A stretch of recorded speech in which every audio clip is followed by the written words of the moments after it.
Hola, ¿cómo están? Estamos iniciando esta nueva serie que, como ustedes ven ahí, se llama El mundo al revés, y les voy a explicar un poquito qué es esta idea de el mundo al revés. El contexto del pasaje que vamos a tratar durante las próximas 9 semanas, porque se trata de 9 características muy importantes que tenemos que ver, está en algo que se ha conocido como una enseñanza de Jesús que se llama el Sermón del Monte. El Sermón del Monte básicamente es la colección más grande de enseñanzas de Jesús acerca del reino de Dios. Básicamente lo que él está diciendo, el reino celestial ha descendido a la tierra. Él mismo es ese anuncio de que el reino de Dios ha venido a la tierra. Vamos a estar profundizando no solamente hoy, sino las siguientes semanas mucho más de esto, pero la introducción de este sermón del monte, como se ha llamado, tiene que ver con unas características, unos pasajes que se ha conocido desde hace mucho tiempo como las bienaventuranzas, que al mismo tiempo es un término no tan común, pero las bienaventuranzas a mí me encanta verlas de una manera y me gustaría invitarlos a que ustedes lo vean de esa manera. Es la identidad de esos seguidores de Jesús. Si estamos hablando de que el reino de Dios ha venido a la tierra en la persona de Jesús y en todo lo que Jesús, su vida, la muerte y resurrección, si el reino de Dios ha venido a la tierra, reino, yo sé que las ilustraciones siempre tienen huecos, pero reino como un país, como un territorio, la identidad de los ciudadanos de ese territorio es una identidad especial, como si nos pusiéramos nosotros a ser como un país y pusiéramos nuestras reglas y cuál es la identidad de los que vamos a vivir en este territorio.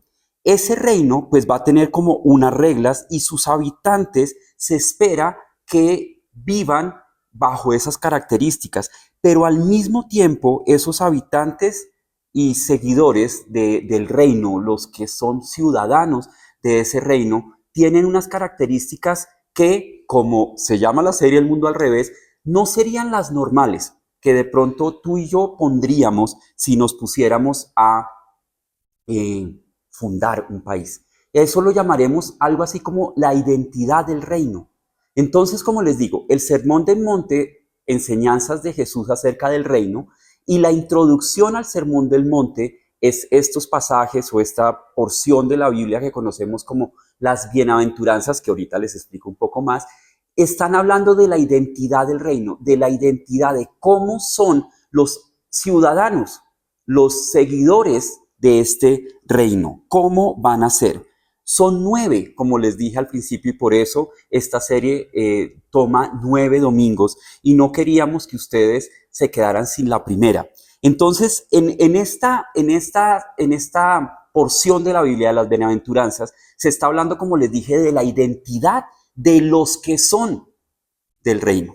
Entonces, al mismo tiempo, estas 9 tienen como una especie de división. Estas 3 primeras que vamos a tratar hoy, el domingo y el siguiente domingo, tienen que ver con cómo el reino está llegando a las personas más inesperadas. Eso es como una cosa importante. Cómo el reino está llegando a las personas más inesperadas. Aquí empieza la idea del mundo al revés. Y miren, lo primero que les voy a leer está en la versión de la Biblia de las Américas, y a mí siempre me gusta decir cuando hablo de versiones que no es que hayan diferentes Biblias, sino más bien son diferentes traducciones o formas de traducir, como sería de inglés a español hoy en día. No todo el mundo va a traducir lo mismo, o el contexto en el que está hablando se necesita una traducción diferente, pero no es que el mensaje sea diferente. Miren lo que dice Mateo 5:3 en la Biblia de las Américas. Dice, bienaventurados los pobres en espíritu, pues de ellos es el reino de los cielos. Si ven que utiliza esta palabra bienaventurados,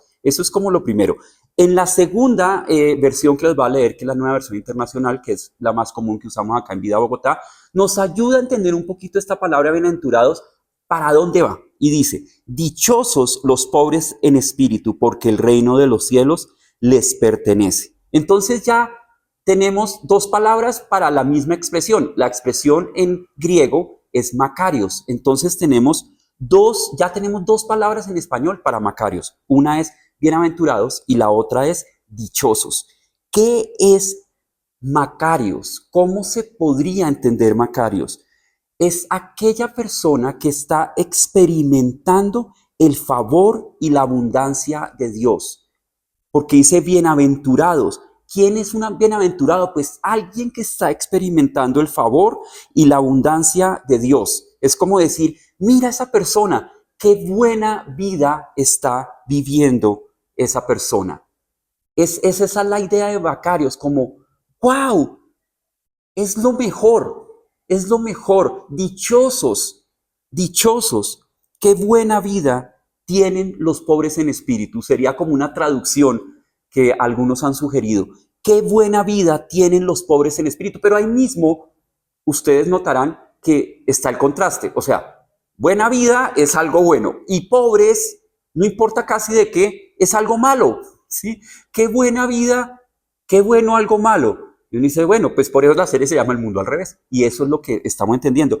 Pero ahí notamos el contraste. Lo normal que nosotros podemos pensar es que la buena vida y los pobres no van juntos. Más allá de qué significa pobres en espíritu. Y por eso yo quise hacer esto que les voy a mostrar de 3 casos hipotéticos, no son nombres reales ni personajes reales, aunque posiblemente nos podemos identificar con algunos de ellos de qué significa pobres en espíritu, porque nos toca poner cerca qué buena vida tienen los pobres en espíritu.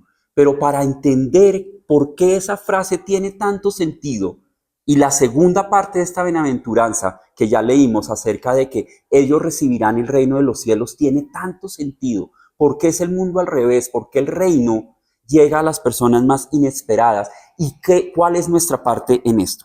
Para esto yo redacté 3 casos muy pequeños y los voy a leer acá. Caso número 1. Carlos, del éxito a la dependencia. Carlos, gerente de 35 años, disfrutaba del éxito profesional, se sentía autosuficiente y dejó de buscar a Dios. Cuando su proyecto fracasa y lo despide, se derrumba. Por primera vez en mucho tiempo, ora con sinceridad. Señor, pensé que podía solo. Te necesito.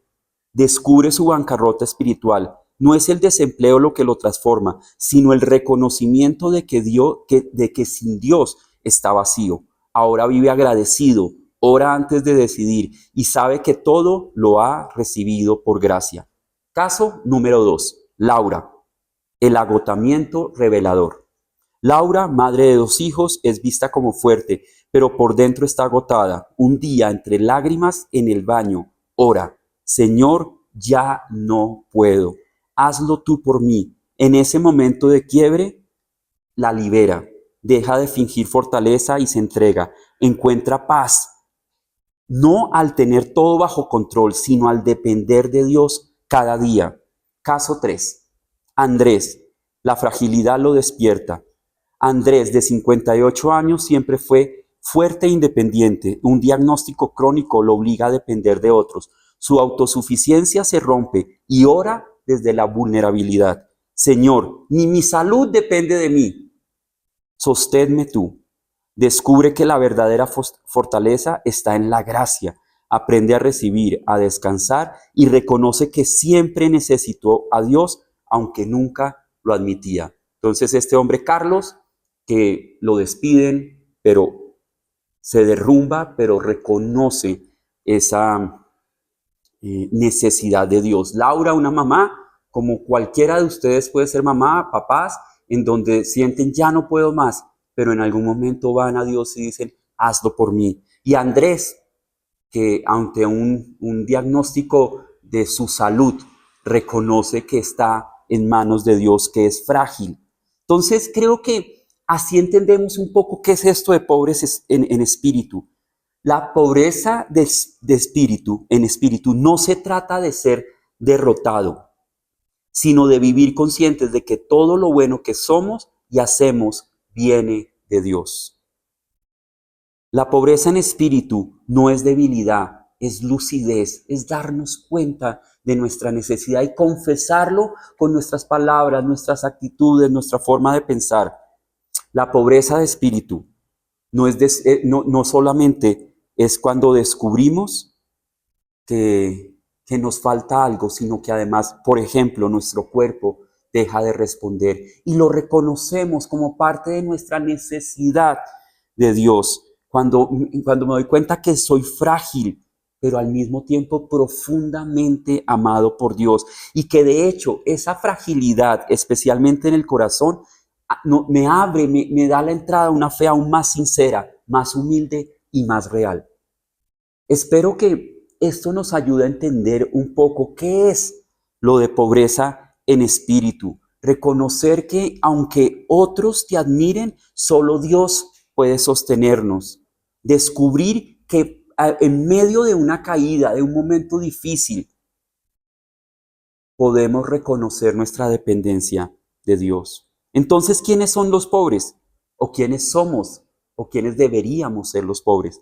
Son los que ya no pueden aparentar, los que se cayeron del pedestal de su propio orgullo, los que no tienen nada para ofrecer excepto un corazón sincero que dice, Señor, sin ti no puedo.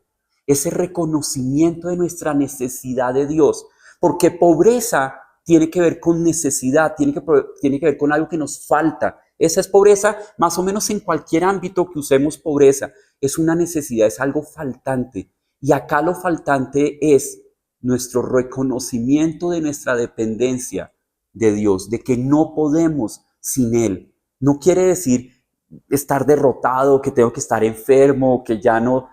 Es en el día a día poder reconocer que necesito de Dios, que me falta Dios, que soy pobre en mi reconocimiento de Dios.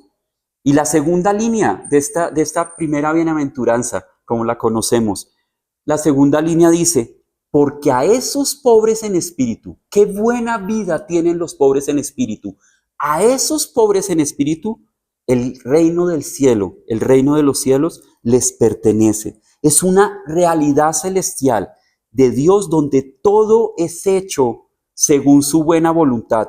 Y eso es lo que Jesús ha traído a nuestra vida.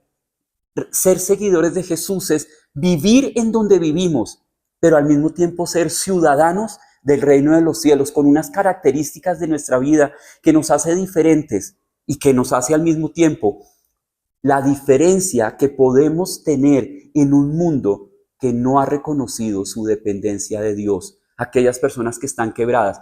Tú y yo, en medio de reconocer nuestra necesidad de Dios, no solamente somos transformados nosotros, sino podemos ser agentes de cambio, de transformación para la sociedad donde estamos. Estamos acá, Bogotá, Colombia, en nuestro caso, pero al mismo tiempo somos ciudadanos de un reino que es el reino de los cielos.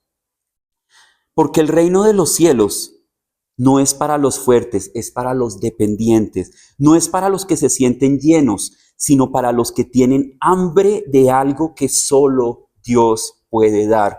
No es para los que lo tienen todo resuelto, sino para los que se acercan con las manos vacías y el corazón abierto. Esa es la primera característica que define a un seguidor de Jesús en este reino de los cielos, que parece que está todo al revés, porque dice, qué buena vida viven los pobres en espíritu. Para ellos es el reino de los cielos. El reino de los cielos les pertenece. De pronto las personas que menos pensaríamos, aquellos que reconocen su dependencia y su pobreza en términos de necesidad de Dios, para ellos es el reino de los cielos. Hoy te invito a orar como un pobre en espíritu, no con palabras bonitas, sino con honestidad, al reconocer que no necesitas impresionar a Dios, solo necesitas entregarte, porque los pobres en espíritu no se ganan el reino, lo reciben. Tu conciencia, tus palabras, tus actitudes de reconocimiento de tu necesidad de Dios te hacen pobre en espíritu.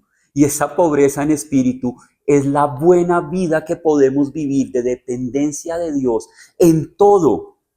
Y nosotros, los seguidores de Jesús, que nos reconocemos pobres en espíritu, recibiremos el reino de los cielos. Lo hemos recibido. Vivimos como ciudadanos en el reino de los cielos para ser agentes de cambio en el lugar donde Dios nos ha puesto a cada uno de nosotros.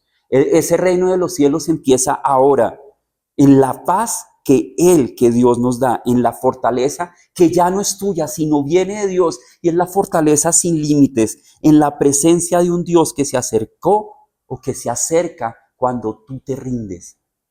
¿Quieres vivir la buena vida de los pobres en espíritu? Empieza por reconocer tu pobreza, tu necesidad de Dios en tu vida.